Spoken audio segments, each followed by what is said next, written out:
Hi Peter, see you back in London. Congratulations on your retirement.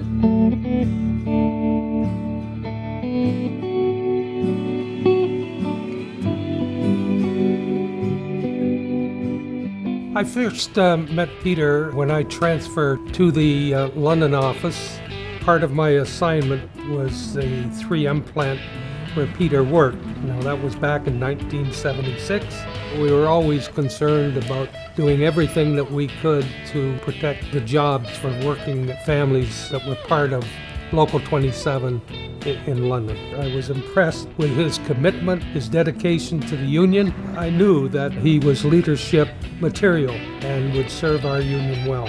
I was always impressed by his sincerity, his drive. Whatever job he took on, Peter treated it as if it was the top job in the union, and he had to get it done and done properly. So his work ethic and his commitment to helping people has always impressed me about Peter Kennedy. The big thing that stand out for me was the free trade campaign, and Peter was pulled out to work on that because he was on the Political Action Committee, and at that point in time it was necessary to have people working full-time, making sure we got our point across, and organizing demonstrations, organizing activity in the London area. And Pete stood out and doing that kind of a job. It was really important for the kind of work that would need to be done. It was actually Bob White who appointed Peter in 1989 as the education director of our union.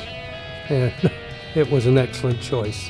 When I got elected in '91, I had to look for somebody who could be my assistant. So Bob White and I met with Peter, talked to him, and he was enthusiastic. He said, "I'd love the challenge." He came out of 3M, obviously. I came out of de Havilland Aircraft. We go back so far. Our fathers, if you can imagine, used to work together in the Windsor office. The two of us were young activists going through the ranks at the same time. So 35 years. Peter is always the one that got things done. He was always the voice of reason. I'm going to miss him terribly.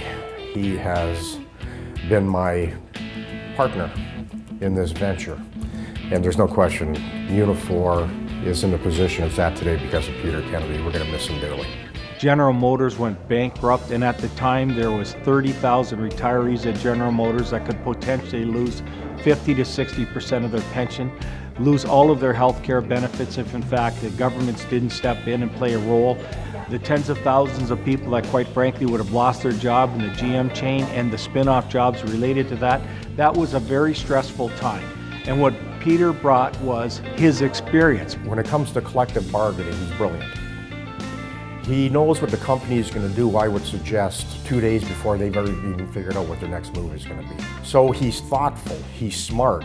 When he goes into bargaining, he's totally respected, and I think he'll be missed a lot. I'll miss him, I know I will. His greatest achievements was in fact his role that he played in forming Unifor and ensuring that there was going to be a different discussion in Canada. There was going to be a different vehicle with a bigger presence and more powerful and more influential, and I think Peter played a big role in that. The fact that he was able to chair a forum where many different union leaders sat, so it's quite a strong legacy, one that he should be very proud of. I certainly am. There's no question in my mind that if Peter hadn't been part of the process, that Unifor wouldn't have formed. The year and a half of lead up to the formation of Unifor, Peter was the most integral part of the formation, along with Gaetan Menard from the former CEP. Peter's leadership and mediator skills are the reason why we were able to get to a deal that made some sense to both organizations and really took care of working people and took care of both memberships. Actually, I had the privilege of attending a lot of the proposal meetings when they were putting Unifor together, and Peter was instrumental. Peter was amazing during that time. And on top of that, he was the voice at our international labor bodies. When people talk about Unifor on the international stage, they talk about Peter Kennedy. because Peter really has been our voice. Peter has been the consistent.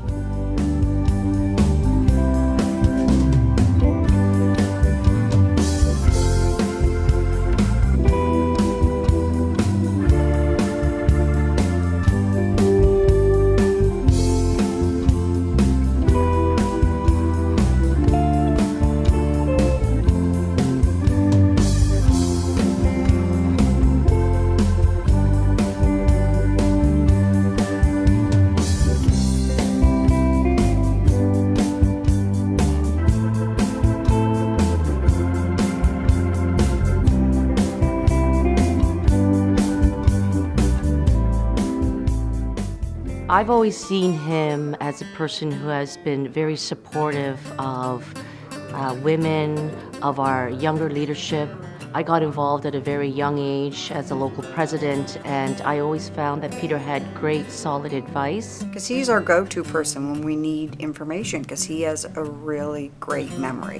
And he'll remember things from 20 years ago, no problem. It was easy to support his positions, and it seems when he spoke, even the most radical of participants seemed to listen. But he is a vicious debater, I can tell you that. I think the biggest style and skill that Peter has is just his calmness, his outward strength and calmness, but at the same time showing that he's in complete control of everything that's going on. We have a high standard that we're going to have to live up to continue to do what he's been able to do for the last 3 years and the last 30 years in the labor movement. He's the consummate pro. He knew when to push you and he knew when to pull you back, and that is a unique skill. He brings people together and finally says, okay, now we've argued this, we've got two different points of view, now it's time to get down and let's get at it, let's settle it. To Peter, it was never about him, it was about Unifor. It was about building a social movement so that working class people could have a leg up. Unifor is a reflection of your compassion and your conviction. My friend, we wouldn't be here today without you. I certainly wouldn't be here today without you. I'm gonna miss his sense of humor. I'm gonna miss his commitment. I'm gonna miss his loyalty. I'm gonna miss all of that stuff, because if Peter Kennedy is your friend, he's the best friend you can ever have. I'm gonna miss him around here. That's all. I'm gonna miss working with him. Je tiens à te remercier pour tout le travail que tu as fait au fil des ans, et je veux te souhaiter une belle retraite en santé, et encore une fois, merci pour tout ce que tu as fait pour les travailleurs et travailleuses. Peter, you've been a great inspiration to our union, to me personally. I want to thank you for your support. You have always been there for me. I know that I wouldn't be sitting where I am today without your support and guidance, so I wish you all the best. Pete, you're too young to retire, first of all. I remember you being a young man, and you're still young as far as I'm concerned. There's still a lot of work left in you. I'm sorry you're going, but I know one thing. Sherry's going to enjoy you being home. You're going to enjoy yourself on the boat. Thank you very much for your leadership. Thanks for your inspiration. I'm a little disappointed because this makes me pretty close to the oldest guy left. Hopefully you enjoy your retirement as much as you've enjoyed your work. Your commitment to working class people is unbelievable. It's going to be a major adjustment to you, stepping back from a position that I know you dearly loved as Secretary-Treasurer of our union. You, if anybody's earned it, an opportunity to take some time for yourself, it's you. You've certainly paid your dues, my friend. All the best. Okay, PK. Okay, PK.